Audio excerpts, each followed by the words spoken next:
Excuse me. yes are you mister Venugopal? yes sir నేను మీ fan ని సార్. కోర్టులో మీరు ఆర్కే చేయడం ఎంత ఫేమస్ తెలుసా? ఆ విధంగా ఉండడానికి ఛాన్స్ లేదే. సార్ ఒక ఆటోగ్రాఫ్ కావాలి. ఆటోగ్రాఫ్ పేపర్ పేపర్ లో వద్దు. మరి ఇక్కడ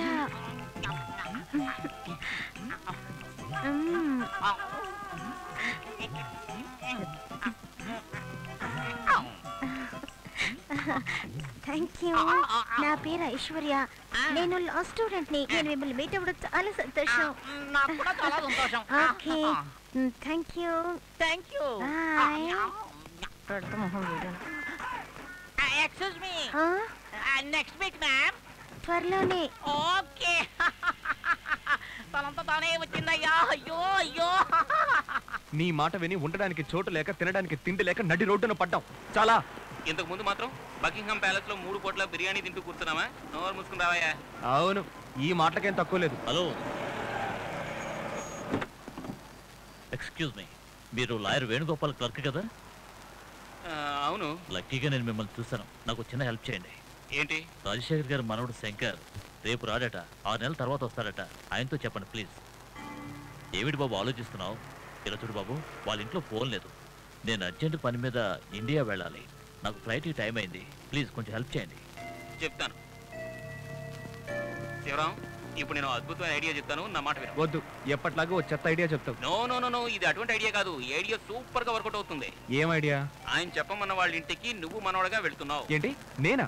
వాళ్ళిద్దరికి కళ్ళు కనిపించవు కదా, మరి ఇంకేమిటి నీ ప్రాబ్లం? నో, దానికి ఇంకొకరిని చూసుకో. చెప్తే వినవయ్యా. మన బాస్ జైలు నుంచి వచ్చి మన వాటాలు పంచిచ్చేంత వరకు మనం ఉండడానికి ఎంతకంటే మంచి చోటు ఎక్కడా దొరకదు. ఇదంతా వర్కౌట్ కాదు. సూపర్ గా వర్కౌట్ అవుతుంది. నేను చెప్పేది విను. నన్ను ఇంత బతిమాలే బదులు నువ్వే మనోడుగా వెళ్ళొచ్చుగా. నన్ను మరీ అవమానిస్తున్నావు. నాకంత గొప్ప పర్సనాలిటీ ఉంటే నేనేందుకు ఎంతసేపు నేను బతిమాలుకుంటాను? ఇది జరగడం కష్టమయ్యా. ఇంకోసారి బాగా ఆలోచించుకో. మీ అమ్మగారికి ఆపరేషన్ చేయించాలి, మీ అక్కయ్య జీవితం, మీ చెల్లెలకు పెళ్లి, మీ తమ్ముడి చదువు. సరే సరే సరే వెళ్తాను. అవును, నువ్వెక్కడుంటావు? ఎక్కడ? నీతోనే. నాతోనా? వాళ్ళకున్నది ఒక్క మనోడే కదా. వాళ్ళకు మనవడు ఒక్కడే, కానీ కళ్ళు కనిపించవు కదా.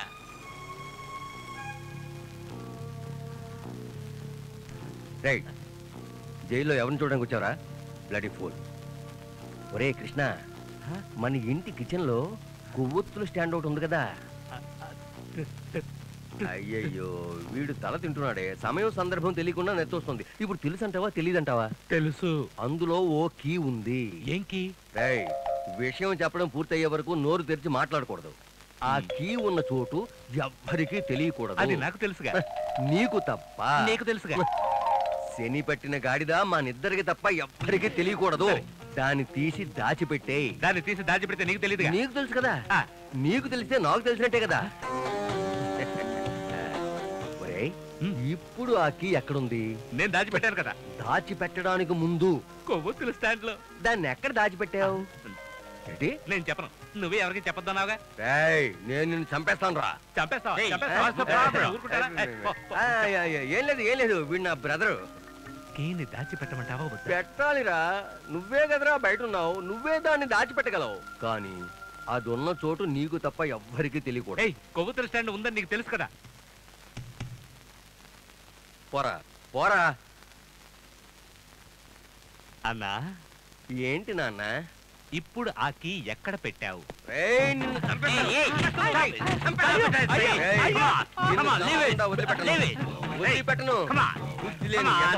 నేనేమన్నానని గుండోడు ఇంత కోపడుతున్నాడు?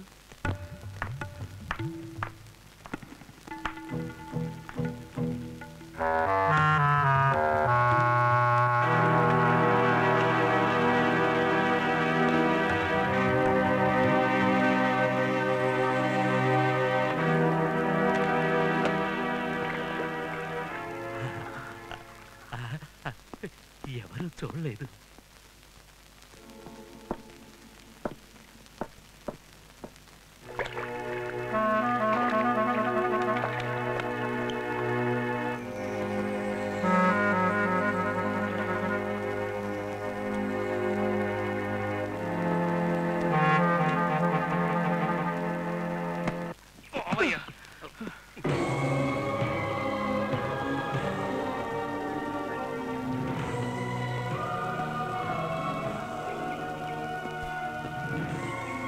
ఎవరు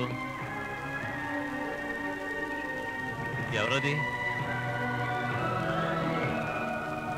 ఎవరని అడుగుతున్నానుగా. Who's this? Anybody for donation? Please come tomorrow. నేనే. నేనే అంటే శంకర్ని, మీ మనవండి.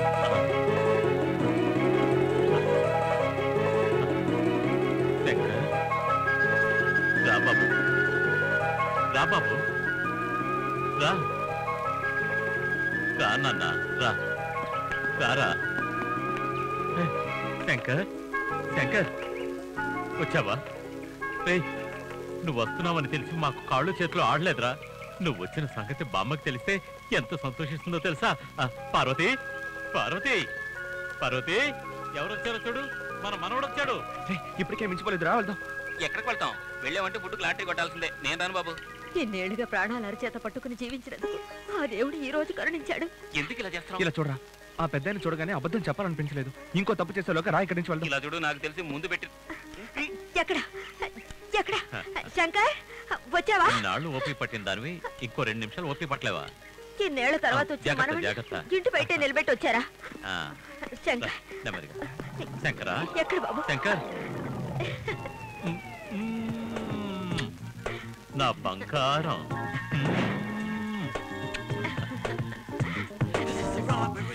శంకర్, ఏం బాబు, ఈ తాతయ్యని బామ్మని చూడడానికి నీకు ఇన్నేళ్ళు పట్టింది. పార్వతి, వాళ్ళ అమ్మా నాన్న దూరంగా ఉంచాం కదా, ఆ కోపం ఉంటుందిలే. ఊరుకోండి, వీడికి బామ్మ అంటే ప్రాణం. అందుకే ఎవరు పిలవకుండానే వాడంతటి బామ్మని చూడడానికి పరిగెత్తుకొచ్చాడు. నా మనోడి గురించి నాకు తెలీదా? అంతేగా శంకర్? ఏం శంకర్, ఏం మాట్లాడవు? మాట్లాడరా. శంకర్, అవును బామా. ఎవరది? శంకర్, ఎవర్రాది? ఎవరది?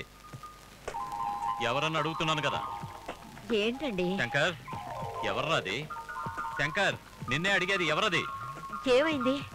ఏయ్ శంకర్, ఎవర్రాది? నేనే తాతయ్య. కాదే, ఇంత ముందు విన్న గొంతులా లేదే. అది సంతోషంలో గొంతు మారిపోయిందయ్యా. ఏంటి అయ్యా? రేయ్, తాతయ్య అని పిలవరా.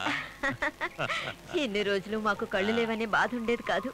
కానీ నువ్వు రాగానే నిన్ను చూడాలని చాలా ఆశగా ఉంది బాబు. ఇక్కడే నువ్వు చంటి బిడ్డగా ఉన్నప్పుడు చివరిసారి చూశాను.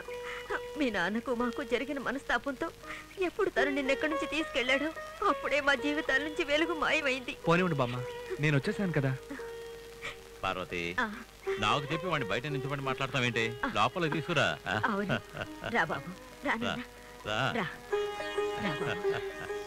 శంకర్, చాలా ఏళ్ల తర్వాత మేమిద్దరం ఇప్పుడే సంతోషంగా ఉన్నాం. ఎందుకో చెప్పు చూద్దాం. ఎందుకంటే నేను వచ్చేసాను కదా తాతయ్య. అది కాదురా నాన్న, మీ అమ్మమ్మ పార్వతి తన గది, పూజ గది వదిలి ఇన్నేళ్ల తర్వాత ఇప్పుడే బయటకు వచ్చింది. అదే బామ్మ, పెట్ట బయట ఉంది, కొంచెం చెయ్యొద్దులేరంటే. సరే, వెళ్ళి తీసుకురా. చిన్న పిల్లాడిగా ఉన్నప్పుడు చూశాను, చాలా ఎదిగిపోయాడు కదండి. ఇప్పుడే పార్వతి ఇంటికి వెలుగొచ్చింది. శంకర్, శంకర్, వచ్చేసాను బామ్మ. వచ్చావా? ఏంటి బాబు, ఏం మాట్లాడటం లేదు? అదే కదా. ఏం లేదు తాతయ్య, ఇంత పెద్ద ఇంట్లో మేము ఒంటరిగా ఎలా ఉన్నామని ఏం అడుగుతున్నావా? చెప్పమంటావు? మా ఇద్దరికి కళ్ళు కనిపించవని చేతికి అన్ని తీసుకెళ్లిపోయేవారు. అందుకని ఒక మేనేజర్ని పెట్టాను. వాడేంట్రా అంటే 24 గంటలు తాగుతూ ఉండేవాడు. పనిలోంచి పోరా అని చెప్పి గెంటేశాను. ఇప్పుడు 3 పూట్ల హోటల్ నుంచే టిఫిన్, భోజనం వస్తున్నాయి. ఇంటి పనులు చేయడానికి ఒక పని మనిషి వచ్చి పోతూ ఉంది. జీవితానికి అర్థం లేకుండా బతుకుతున్నాం. సరే సరే, ఊరుకోండి, లొడలోడా మాట్లాడుతున్నారు. వాడే ఎంతో దూరం నుంచి ట్రావెల్ చేసి వచ్చాడు. శంకర్, వెళ్ళి స్నానం చేసిరా బాబు, టిఫిన్ చేద్దాం. సరే బామ్మ, మేము స్నానం చేసి వస్తాం. ఏంటి మేమా? నేను స్నానం చేసి వస్తాను అన్నాను. సరే సరే, వెళ్ళి స్నానం చేసిరా. ఏమైంది పార్వతి? ఏమీ లేదండి, మన అమ్మాయి పోయిన తర్వాత ఇంకా మనకెవరూ లేరనుకున్నాను. దేవుడు మనకు అన్యాయం చేయలేదు.